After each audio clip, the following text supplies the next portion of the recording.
Allô tout le monde, ça fait un petit bout qu'on s'est vu. Aujourd'hui, je vais vous parler de la gestion du stress et des émotions. Donc, c'est les thèmes là, qui vont être abordés dans ma capsule. Puis, je vais avoir fait un article là, sur mon blog sur le même contenu finalement. Donc, on va commencer. Qu'est-ce que le stress et d'où provient-il? Donc, le stress, c'est une réponse d'adaptation du corps, finalement. Donc, c'est une réaction de survie qui est là depuis la nuit des temps, finalement. Donc, c'est très instinctif là, chez l'humain. Puis le stress, dans le fond, ce que ça fait, c'est que ça vient activer l'organisme, puis ça se prépare à deux types de réactions. Donc, la première, l'attaque, et la deuxième, ça va être la fuite.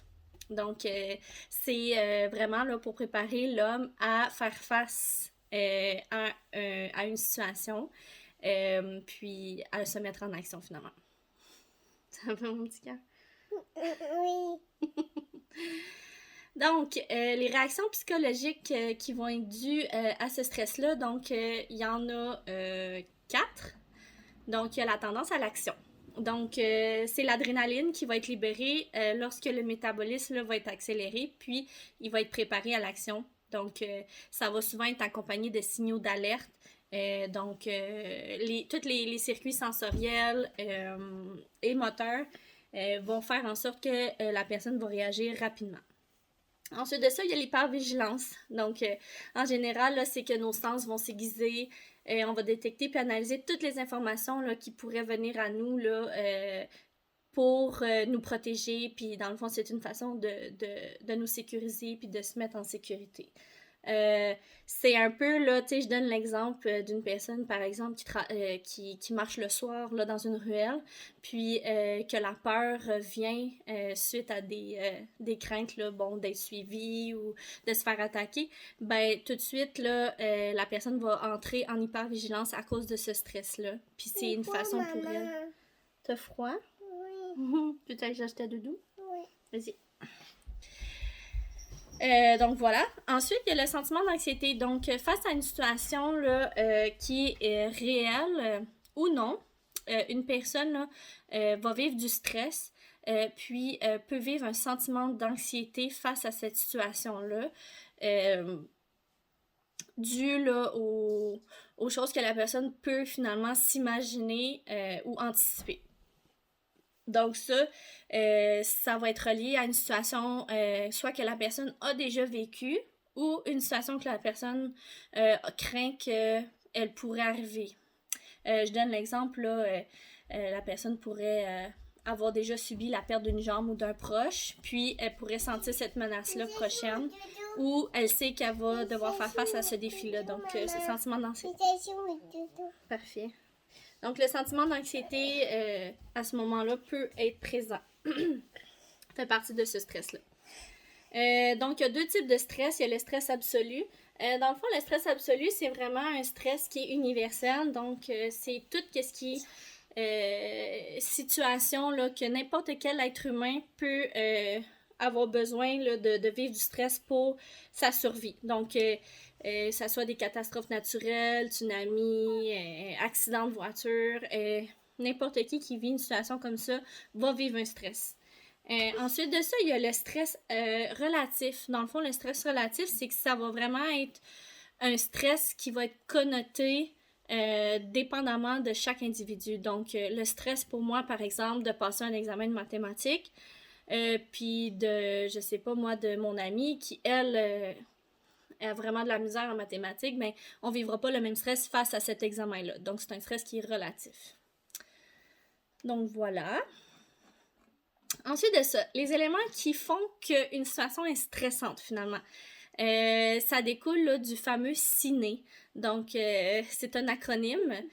Donc, le C, c'est quand le contrôle est faible. C'est une situation qui va nous engendrer du stress. I pour l'imprévisibilité. Donc, quand c'est quelque chose qui est imprévisible, donc qui n'était pas prévu, ça crée du stress. Le N pour nouveau. C'est les chats.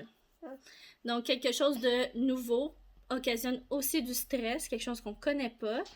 Et puis, lorsque l'ego est menacé, donc quand l'intégrité de la personne, que ce soit sur le plan physique ou psychologique, dans le fond, ça va faire vivre du stress à à la personne qui fait face à ce type de situation-là. Maintenant, les principales catégories de stresseurs, on a les tracas du quotidien, donc tout ce qui est les tracas ménagers, la santé, le temps, les tracas là, personnels et interpersonnels qui sont en lien avec l'environnement, les stress financiers, professionnels et la sécurité à long terme. Ensuite de ça, il y a les changements de vie. Ensuite, il y a l'inconfort physique, donc la douleur et l'état de santé, oui, peut amener des situations stressantes pour les personnes et vont être plus à risque de vivre du stress. Ensuite, il y a la frustration et les conflits. Donc ça, c'est des situations là, qui peuvent amener du stress. Maintenant, comment on fait pour gérer ce stress? Donc, d'abord et avant tout, on reconnaît le ou les agents stresseurs. C'est la première étape pour pouvoir avoir un minimum de contrôle sur la situation qui est stressante, puis ainsi mieux la gérer. Ensuite, on peut éliminer l'agent stresseur ou changer sa perception de celle-ci ou intervenir directement sur celle-ci. Donc, ça va vraiment dépendre de c'est quoi la situation, mais c'est vraiment une façon soit de l'éliminer d'une quelconque façon, ça dépend vraiment c'est quoi la situation. Soit on peut changer sa perception, surtout là, je parle quand c'est l'anxiété qui est engendrée là. Des fois, c'est une question de perception, donc les pensées qui viennent influencer ce stress-là, puis d'intervenir directement dessus, donc de trouver des solutions. Ensuite, d'intervenir sur le mode de vie. Pourquoi? Parce que le mode de vie a un impact là, sur le stress. Donc, comme dans la capsule précédente que j'ai fait sur le sommeil, bien évidemment, plus tu es fatigué, moins tu as une bonne hygiène de vie, donc moins tu bouges, moins tu manges bien, moins tu dors. Dans le fond, ça vient vraiment impacter ta vulnérabilité à vivre du stress. Donc, pour ça, ce qu'on peut faire, on peut utiliser notre réseau de soutien. Donc, l'entourage a différentes fonctions.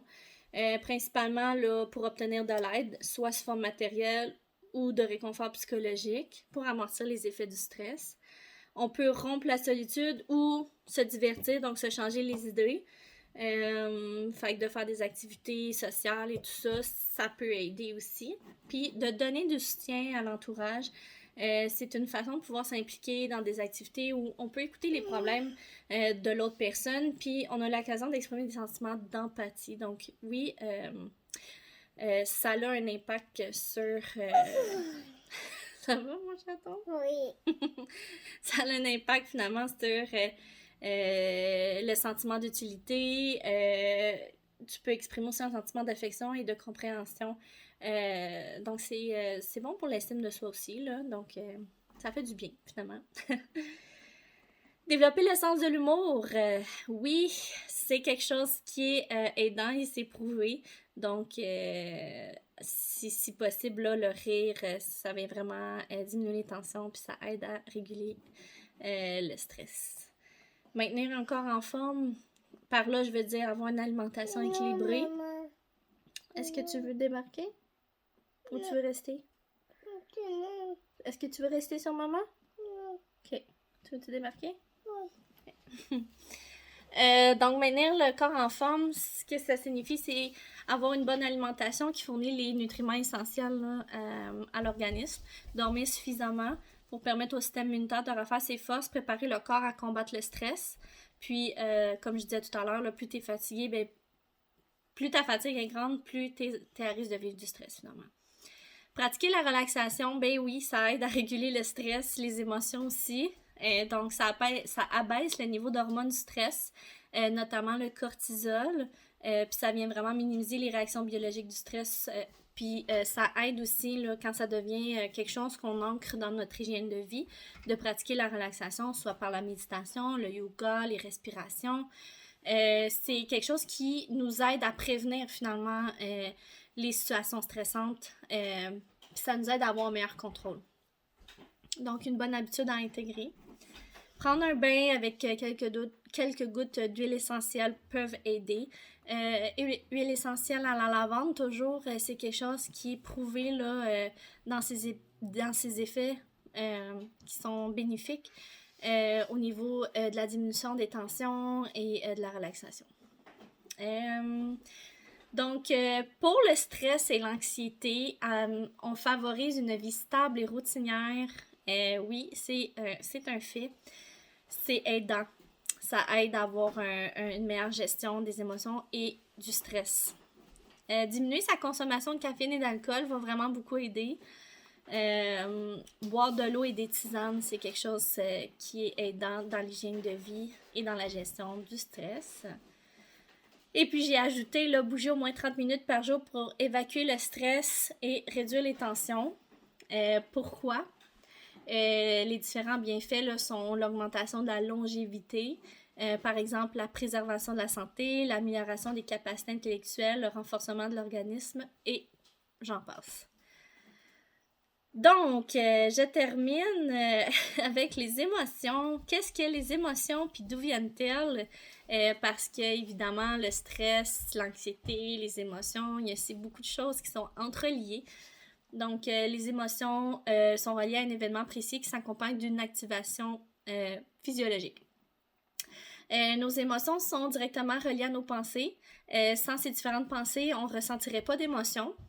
Cela signifie donc que si nous modifions notre pensée, nous pouvons par le fait même modifier les émotions qui y sont reliées. Je donne par exemple là, quand que tu... Maman. Pardon? Tu veux venir t'asseoir? Oui. Okay. Je donne par exemple là, une situation de stress là. Je sais pas moi, t'es vraiment stressé, puis tu as peur d'échouer l'examen que tu viens de passer, puis là, tu perçois dans ta tête que t'as échoué, fait que tu vis plein d'émotions vraiment désagréables, puis tu peux même, je sais pas, là, j'y vais à l'extrême, tu peux pleurer, mais t'as même pas vu la note encore de ton examen. Puis le moment où tu vois la note de ton examen, puis que finalement... ça s'avère que tu as passé ou tu as eu une excellente note à la hauteur de tes attentes, ben tout de suite, ton émotion va changer. Hein, tu ne seras plus dans le même état. Donc, ce que ça fait, c'est que tes pensées... c'est que tes pensées ont été tout de suite modifiées et donc tes émotions en même temps. Fait que c'est juste pour vous montrer là, un peu plus concrètement comment ils sont reliés une à l'autre. Fait qu'ensuite, ben, les émotions, ils ont comme rôle de nous faire progresser ou non. Elles ont une fonction là, qui nous permet d'effectuer un travail, puis tu sais, de leur laisser la place, de les reconnaître puis de les accueillir. C'est ça qui va nous permettre de mieux comprendre qu'est-ce qui se passe puis de mieux agir, de trouver les actions qui vont être adéquates à la situation. Les émotions, il faut toujours garder en tête que c'est le plus grand et le plus important des messagers. Puis... pas mon coffre. Quoi? Je cherche pas mon coffre, moi. Tu cherches pas ton coffre? Non. OK. Donc, d'où l'importance de les écouter. Ils sont là pour nous dire quelque chose, puis c'est important de les laisser, de leur laisser leur place, finalement. Donc, les croyances irrationnelles viennent évidemment créer l'anxiété. Donc, le stress, l'anxiété, tout ça, c'est des croyances qu'on a depuis longtemps parfois. Puis, OK, mon chaton, tasse-toi s'il te plaît. Merci. Donc, les croyances sont les pensées qu'on a. Parfois, les pensées sont pas réalistes, puis c'est ça qui vient créer un grand stress et donc le sentiment d'anxiété qui embarque. Donc, c'est vraiment d'aller travailler ces idées-là. Puis en dessous, plus on l'étouffe, cette émotion-là, plus on la met de côté, plus on l'évite, plus cette anxiété-là va amplifier, puis ça va durer plus longtemps dans le temps que si tu prends le temps de t'arrêter, de comprendre qu'est-ce que tu vis, de comprendre pourquoi tu les vis. Dans le fond, les émotions qui vont être désagréables que tu vas vivre vont durer beaucoup moins longtemps et beaucoup moins en intensité. Je vous réfère aussi à l'article là, que j'ai fait sur pourquoi ressentons-nous des émotions, que j'ai aussi publié sur mon blog, qui explique vraiment plus en détail à quoi servent les émotions, puis pourquoi elles sont là, quel message elles apportent. Fait que voilà. Fait que l'important, c'est d'identifier ces pensées-là, de les remplacer par des idées qui sont réalistes. J'ai aussi l'article sur la confrontation qui explique comment déconstruire des idées rationnelles pour les remplacer par des pensées qui sont rationnelles. Et là, je dis bien rationnelles et non positives. Le but étant pas d'embellir les choses, mais d'être plus réaliste. Fait que voilà, ça ressemble à ça. Donc, si vous avez des questions, vous pouvez m'écrire, là, je vais y répondre avec plaisir. J'essaie de faire ça short, donc c'est un petit wrap-up là, de tout ce qui est important à savoir. Tu veux-tu dire bye-bye? Bye-bye!